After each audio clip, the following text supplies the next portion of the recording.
นี่นี่น้ำท่วมเข้าไปหมดเฮ้ยเห็นบ่นะพอดีข้าเจ้ากระทุมนี่ยังมีแต่บ่อนะข้าเจ้ากอขึ้นหันอยู่ไว้นะเลือดก็ออกมาได้แล้วนี่ขนาดน้ำขึ้นทึมเกิดมันอยู่นี่แหละบาทนี่นั่นเห็นบ่นั่นบ่อนี่เป็นเปียวเลยพี่น้องเป็นเปียวน้ำนี่บ่อนเส้นทางบ่อจันไปหาหนองใหญ่อ่ะนะเบิ่งเลย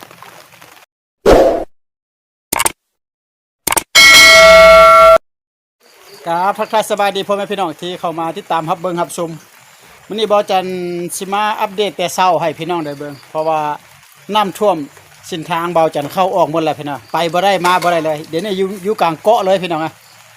ไปชมเบิ่งว่าน้ำขึ้นซำใดลงซำใดพี่น้องเอ้ยไปได้มาได้บ่ก็คอยติดตามนะครับชมน้ำกันเลยไปเบิ่งน้ำกันพี่น้องโอเคโอ้แม่พี่น้องพาพี่น้องมาเบิ่งน้ำพี่น้องอันนี้เส้นทางบ่อจันเข้าออกเลยน้ำดิพี่น้องเอ้ยนี่อุ้ยลิบเลยพี่น้องเห็นบ่เป็นทะเลระบาดนี่นะมาอัปเดตเบิ่งเลยนี่เลิกเติบได้พี่น้องมานั่น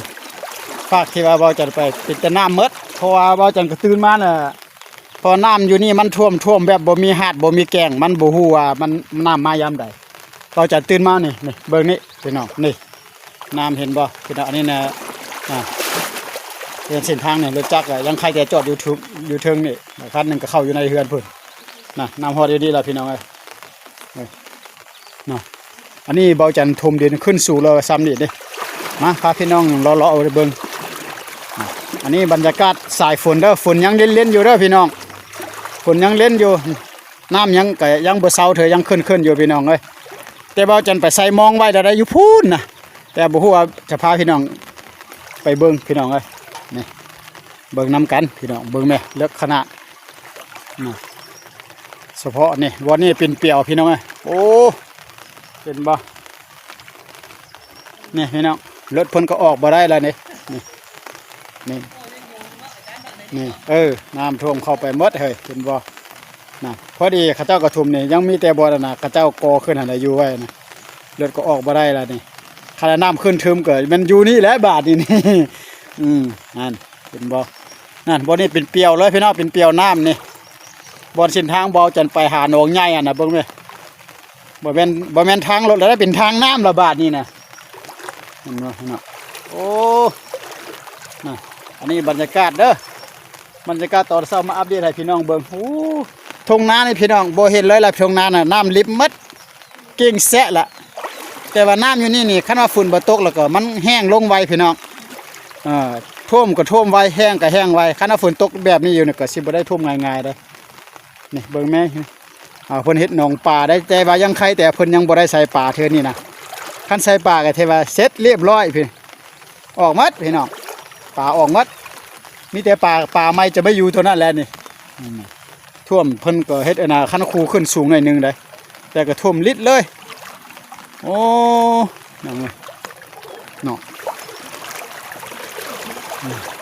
เบิ่งได้บ่าวจันก็ใส่กดแล้วก็ก้างคันโฮมแล้วก็มาได้เบิ่นเปียกได้ฝนตกอยู่ได้น้ำน่ะเห็นบ่พี่น้องเอ้ยน้ำนี่น้ำมดนี่พี่น้องเบิ่งแม่พอดอยู่นะพอดอยู่เอวบ่าวจันได้พอดอยู่เอวพี่ได้พี่น้องเห็นบ่เนาะนั่นบ่แม่นตู้ได้นี่พอดอยู่เอวพี่น้องเอ้ยโอ้โหชูจะย่างไปฮอดอยู่พุ่นก็บ่แม่นธรรมดาละไกลเติบพี่น้องเอ้ยมาแต่บ่าวจันจะพารออยู่นี่พี่น้องโอ้มากับบรรยากาศสายฝนเอาคันโฮมไปน้ำพี่น้องนั่นเบิ่งรถพี่น้องเป็นอะไรแบบนี้นะสภาพเนี่ยมันได้บ่แบบนี้นะนี่บ่ได้พี่น้องเลยโอ้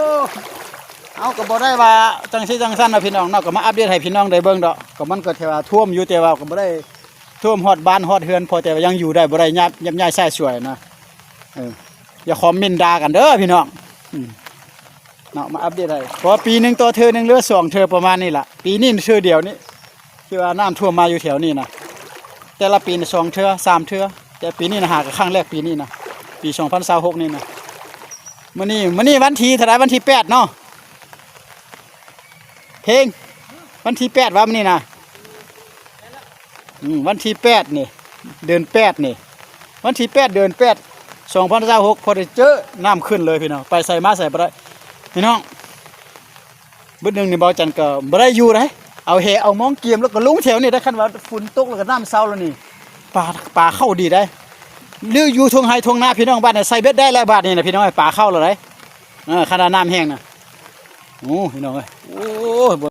เจ้าของเพิ่นก็มาเบิ่งรับเพิ่นกันเลยมาเบิ่งน้ำเบิ่งในเบิ่งน่ะนั่นแหละเฮ้ยเพิ่นใส่เฮ็ดนองปลาบ่นั่นน่ะนี่นะแค่นั้นน้องอันนี้เฮือนเพิ่นกำลังเนี่ยเพิ่นถมสูงเติบได้พี่น้องขึ้นดินสูงแล้วก็นี่คันบ่ซั่นน่ะลิฟต์แล้วได้นี่น่ะนี่เบิ่งไว้พี่น้องอันนั้นน่ะแม่นน่ะสวนหญ้าเขาเจ้าอันน่ะเพิ่นนี่เฮ็ดสวนหญ้านี่เบิ่งไหมปานกับทะเลแล้วนี่เบิ่งแม่สูงติ๊บเลยรถเส้นทางเขาเจ้าก็ไปบ่ได้เลยตันเลยพี่น้องโอ้นักน้ำนี่บ่ให้ว่ายังฝุ่นยังบ่เซาเด้อพี่น้องเอ้ยโอ้ยังแชดอยู่ละนั่นไปเราจะฮะยังว่าคันว่าขลายคนเขามาซื้อนะเจ้าก็ซื้อค่อยก็ซื้อเจ้าก็ซื้อคือเดี๋ยวนี้มันกระทุ่มแล้วก็บ่อนใดที่ว่ามันสูงขึ้นมันก็น้ำบ่มาบ่อนใดต่ำมันก็จะไปอยู่หั่นน่ะนะคือเดี๋ยวนี้แหละ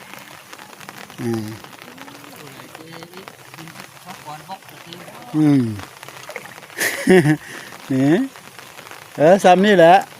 บ่ขึ้นก็ได้แต่แล้วก็คันท่วมอยู่หั่นน่ะฮอดอยู่ปากประตูเฮือนข่อยเพิ่นละเข้าแล้วอย่างนั้นคันฮอดผู้นั้นได้ฮอดอยู่เฮือนเพิ่นน่ะเฮือนว่าจังก็เบิ่งดูเป็นยังไงโอ้ไปพี่น้องว่าจันจะพาพี่น้องไปเบิ่งมองเดี๋ยวก่อนบ่ได้แล้วพี่น้ำท่วมแท้ท่วมว่าเฮ้ยเส้นทางน่ะน้ำฮอดแอวเลยมากะนำกัน2คนพี่น้องใส่คันหุ่มไปเบิ่งมองก่อนพี่น้องเลยมากับบรรยากาศสายฝุ่นแท้ๆพี่น้องเลยไม่เศร้านะว่าจะออกไปขายเครื่องใช่ไหมกำลังขี้ข้านปันใดกับเมียว่าไปเบิ่งก่อนสั่นละเอาออกมันแล้วว่าเนี่ยน้ำตันทางว่าสั่นโอ้ได้แล้วก็เลยเราพักเช้าเราไปไม่ได้แล้วแบบนี้ท่วมป่านนี่รถท่วมป่านนี่เนี่ยรถก็ไปไม่ได้ที่โอ้โบราณจะไปน้ำเขาอันเครื่องได้อนาเปลี่ยนนี่บนเขาท่วมมันไปเบิ่งมองก่อนใส่แต่เศร้าไว้ล่ะพี่น้องคันบ่ถือไปนี่บ่นี่ใส่ได้นี่มันเป็นตุนแบบนี้ใส่ได้มองนี่แบบนี้นะบางเทื่อจะได้ย้ายลงมานี่อีกก่อนค่อยใส่อยู่ถึงหั่นนะนี่บ่แบบนี้ได้เขาใส่ได้แบบนี้นะต้องได้ย้ายลงมานี่อีกก่อนบ่นี่นะบ่นี่น้ำไหลแล้วมันเขาใส่แล้วมันอันน่ะเกาะขี้เยื่ออยู่หั่นล่ะโอ้มันไล่เปียวโพดมาได้มันเป็นเปียวโพดมันเป็นเปียวเนี่ยบ่ทึกครับโอ้น้ำกำลังขึ้นเนี่ยเนาะนี่ปลาคิงโอ้1ตัว โอ้น้ำแห้งพี่น้องบ่ทึกครับน้ำไหลแห้งโพดนี่โอ้โน่น้ำไหลแห้งโพดเนาะน้ำไหลแห้งพ่นน้ำไหลทึกแต่ปลาตัวเดียวยังบ่เข้าเถอะปลายังบ่ออกบ่มาเถอะพี่น้องเอ้ยโอ้นี่2ตัวอ๋อท่วมคือกันท่วมโอ้จากไหนกระทึก